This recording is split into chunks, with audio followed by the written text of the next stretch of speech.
Entreprise Jangine Samake Construction ale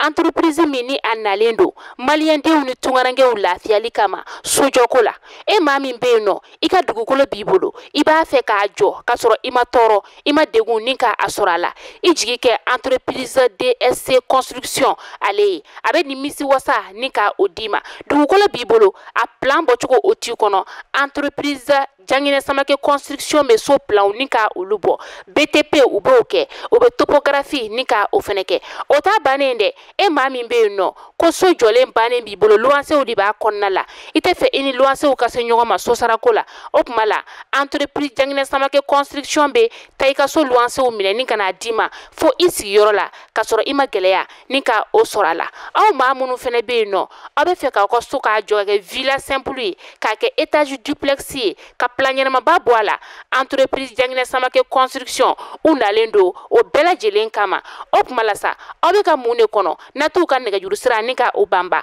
70 41 27 59 walima 66 23 18 58 u sigiyɔrɔ bɛnnen filɛ Moribabugu k'a gun station Orix yɛrɛ la Coyi entreprise Jangine Samake Construction o tuma la olu ka laɲini tɛ fosi ye ka se ka maaw nimisi wasa sojɔ ɲuman ko la.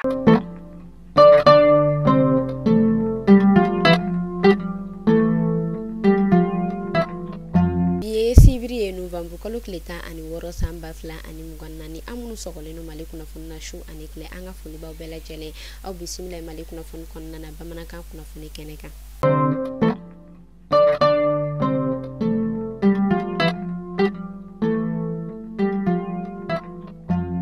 Kasangani anga chamache fanga nyamoko aleka kunnafoniyaw kɔnɔna a yirala k'a fɔ fɛn min yɛrɛ kɔni vérificateur général ale ka wulikajɔ yɛrɛ kɔnɔna san 2023 kɔnɔna ka don san 2024 na ale yɛrɛ kɔni bɔla ka papier damadɔ ko o yɛrɛ kɔni ta ka ɲɛsin an ka camancɛ fanga ɲɛmɔgɔ général la d'armée Assimi Goïta ma a yirala k'a fɔ fɛn min yɛrɛ kɔni corruption o yɛrɛ kɔni papier 70 ɲɔgɔn kɔ ko o yɛrɛ kɔni bɔla ko o yɛrɛ kɔni sɔrɔ san 2023 kɔnɔna na min yɛrɛ kɔni ni vérificateur général ale yɛrɛ kɔni wuli ka jɔ kɛ ka ataka an ɲɛsin an ka camancɛ fanga ɲɛmɔgɔ ma général d'armée Assimi Goïta.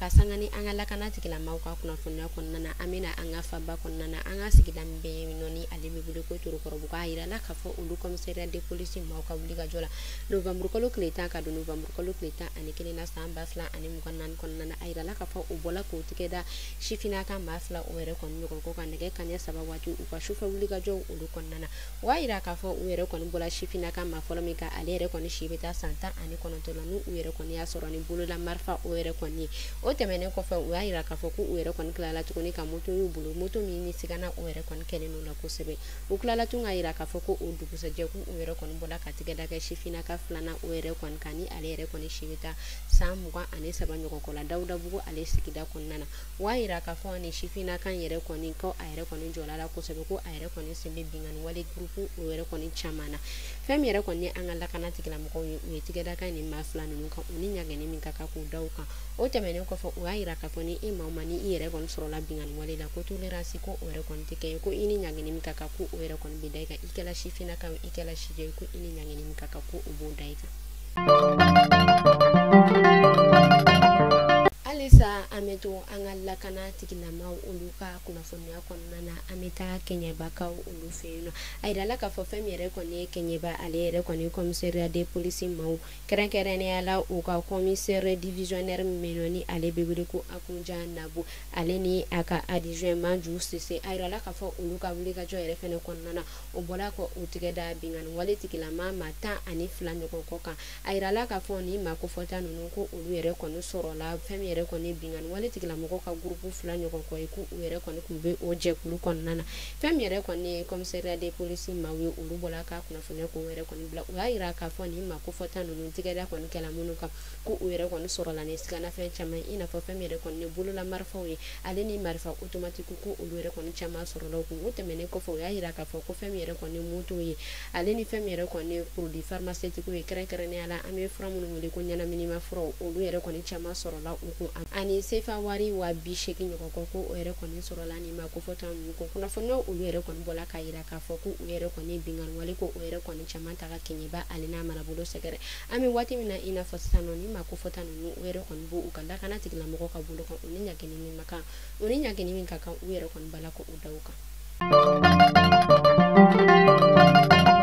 Orange Mali ka sangani ale ka kuna fonyo konna ami wakati mina ina fasi sanno uere kwana bola ka kuna fonyo uere kwana bla ka sababu yake uere kwana kuni wati dodi mama November kalu kleta ani duru kuni uyasoro mama ni maseke ka pisi ale identifie ku ubika daga juru siratike ami wakati mina ina fasi sanno ubola ka kuna fonyo ko uere kwana je sa fokata se December kalu kleta duru mako bela jele meseka ta kata ka pisi ka ale identifie wati yere kunje ya wala sa bela jele meseka ni misi wasa uere kwana sura akapisi alekun kankula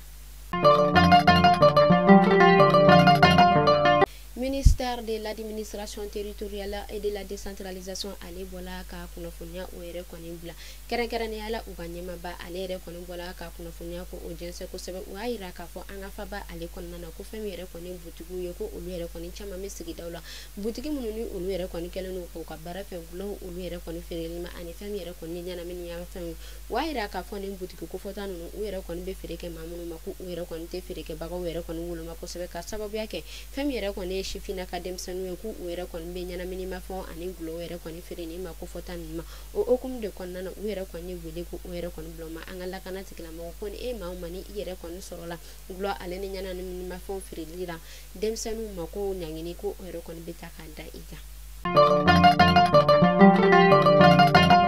ameta anga jamana ale Quran fa fem yere konni anga jamana Quran fa fam be no ni abibele ko kidala ayra la ka fo ale yere konni sorola anga la kana tikla ma fa abe sankele o yere konni nyoko ko bo ga ona ta ka be ayra la ka fo kele o yere konni kala sababu ka mamun bo udaka woro la ko o yere konni sigla ka ta kidala ale marabulu konna ko ga ame wakati mina ina fo sisanno ayra la ka fo fem yere konni la kana bale o yere konni be ni marabulu ko fota ale yere konni siraw kan ko sebe o yere konni bala ka wuli ko era kon bla fangati kila mogoma alsa amito anga jamana Quran fa ale kuna fono kon nana kere ne ala Tombouctou ale sigidan beno nabi abudi ko sankuri November ko klita ani nani samba fla ani kon nani kon nana ayra la ka fo ku era kon bola ka shuen wale ko uta ku ka misiri saba min beno ko era kon kele segere o kum de kon nana ayra la ka fo ku kon bola ku ka pano solaire ko era kon shuen ani famiere kon ne u ka batterie foni kunchala ameta Senegal femiere koni binal Dakari alsa alere koni baraw bala katime Dakari ale jamana konnana ayra la ka fo anga seko aneni dongo tikila mami benoni abibele ko Abibi Keita alsa alere koni balaka aseko ani adonko ore koni ira ko sebe Dakari ale marabulu konnana kerenkerene ala u ka worom benoni ale bibele ko Galerie d'Art awere koni sojale no ko sebe ne ame fole anita sibla ko utaka aneshi anga shifina ka demsenima akabliga jola nine kume dansiki ke bi kuna funna anga foli ba obela jele ya au kan be shinini alamanga jwana